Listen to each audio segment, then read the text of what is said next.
বাংলাদেশের একজন অন্যতম সালাফি আলেম বলেছেন, ভারতীয় মুসলিমদের জন্য হিন্দুত্ববাদের চেয়ে সেকুলারিজম তুলনামূলক ভালো। এতে করে তিনি কুফরি করেছেন বা মানহাজগত বিভ্রান্ত হিসেবে বিভ্যস্ত হয়েছেন? প্রথমত নিঃসন্দেহে ওনার দায়িত্ব নয় ভারতীয় মুসলিমদের কি কোনটা ভালো এটা ওরা বুঝবে, ভারতীয় মুসলিমরা বুঝবে। উনি বাংলাদেশের মানুষ, কেন যে যেখানে থাকে সেখানকার অবস্থা সে ভালো বুঝতে পারে, বুঝতে পারছেন? আর উনি কোনো মুফতি আম নন। যদি সলে ফৌজান হয়তো একটা কথা ছিল, নিজেকে এত বড় মনে করার কোনো কারণ নয় যে বিশ্বের সমাধান উনি দিয়ে দিবেন। কথা বুঝছেন? নিজের যতটুকু রেঞ্জে থাকা উচিত, রেঞ্জের বাইরে যাইয়ে পণ্ডিতি করা উচিত না। 2 নম্বর হচ্ছে অবশ্যই তিনি মানহাজগতভাবে বিভ্রান্ত, কারণ তার দরকার বলা ছিল এটাই যে মুসলিমদেরকে তাদের দিনে ফিরে আসা দরকার। ভারতের মুসলিমরা কম না, সংখ্যায় তারা অনেক বেশি, এর চেয়ে কম সংখ্যক শিখরা কয় হাজার, সর্বোচ্চ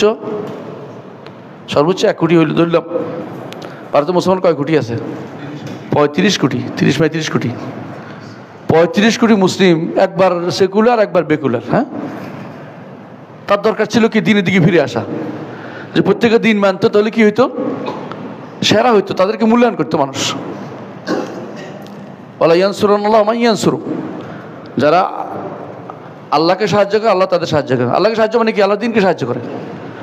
দিনের দিকে ফিরে আসার কথা বলছিল ভারতীয় মুসলিম, বিশ্বের সকল মুসলিমের জন্য আমাদের একটাই আহ্বান থাকবে, দিনের দিকে ফিরে আসুন। এখানে অমুক ভালো, তমুকের চেয়ে অমুক ভালো, এটা কোনোটাই, এই সিস্টেমটাই খারাপ।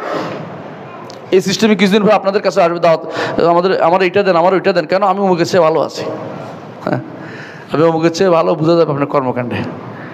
ইমানিয়াত দাওয়াতে আপনি এখনও পোক্ত হন নাই, আপনার কাছে এখনও ইমান আপনার কাছে গ্রহণযোগ্য হয়নি অনেক কিছু। কথা বুঝতে পারছি? এটা কখনো এইভাবে এই মানহাজগত বিভ্রান্তি, এটা কোনো সন্দেহ নেই। কুফরি করবেন না, কুফরি বলবেন না কেন? তিনি কিন্তু এটা গ্রহণ করতে বলে নাই, গ্রহণ করতে বলে নাই। তিনি বলছেন ওদের জন্য এটা ভালো মনে হচ্ছে, উনি ভুল বলছেন। এটা মানহাজগত বিভ্রান্তি, বুঝতে পারছেন? কুফরি বলে নাই কেন?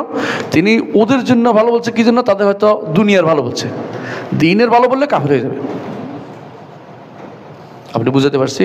2টা সোর আছে, এটা ডাকাইত আছে। আপনি বলেন যে ডাকাইতের থেকে সোর ভালো, রাতের বেলা চুরি করে, এটা অর্থ কি কাফের হয়ে যাবেন নাকি? না, কোনটা ভালো বলে না, এটা অর্থ এটা হচ্ছে 2টাই খারাপ। কিন্তু বলার দরকার ছিল না, 2টাই শয়তানের বলার দরকার ছিল। কারণ খারাপের মধ্যে আবার মূল্যায়ন করার আপনার দরকার নেই। এত খারাপ 2টাই খারাপ, আপনি কি করবেন? আপনি তাদের দাওয়াত দিবেন, ভালো কাজ দিকে নিয়ে আসবেন, এটাই ইমানদারের কাজ। আপনি কেউ কিছু ভালো আছে ওইটা শোনো না, এটা শোনার দরকার নেই। কিছু ভালো মানি না, কোনো ভালো ফুল ভালো হইতে হবে, কিছু ভালো দিয়ে আমার কাজ চলে না, কারণ বাধ্য নই আমি। কথা বুঝছেন? বাধ্য নই। বাধ্য হলে একটা কথা ছিল যে একটা নিতে হচ্ছে আমাকে। অনেকে এই মাসলা নিয়ে কয়দিন পরে আসবে, আহওয়ানুল বালিয়াতাইন, হ্যাঁ, মন্দের ভালো, 2 বিপদের চেয়ে ছোট বিপদ। এগুলি হচ্ছে ওই সময় যখন বাধ্য হয় মানুষ একটা নিতে হয়, যেটা বাধ্য নয়, উইলিংলি নেই, এটা হারাম। কোনো বিপদে নেওয়া যাবে না। কেন নিবে? বিপদে যাবো কেন? এই রাস্তায় গেলে কি আছে, যারা মানুষের টাকা পয়সা নিয়ে যাচ্ছে না, থাপ্পড় দিকে হিজলে আছে। এই রাস্তায় গেলে কি আছে? সন্ত্রাসী আছে।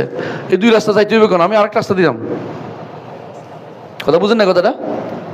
আমি 2 রাস্তা না গেলে কি হবে? না, আমি 2 রাস্তায় যেতে হবে, একটা নিতে হবে। এই যে আপনার মাথার উপর তুলে দিয়েছে, এটাই তো ভুল ছিল, এই সিস্টেমটাই তো ভুল। ওই সমস্ত 2টি রাস্তায় আমাকে পরিত্যাগ করতে হবে, এটা ইমানদারের কাজ।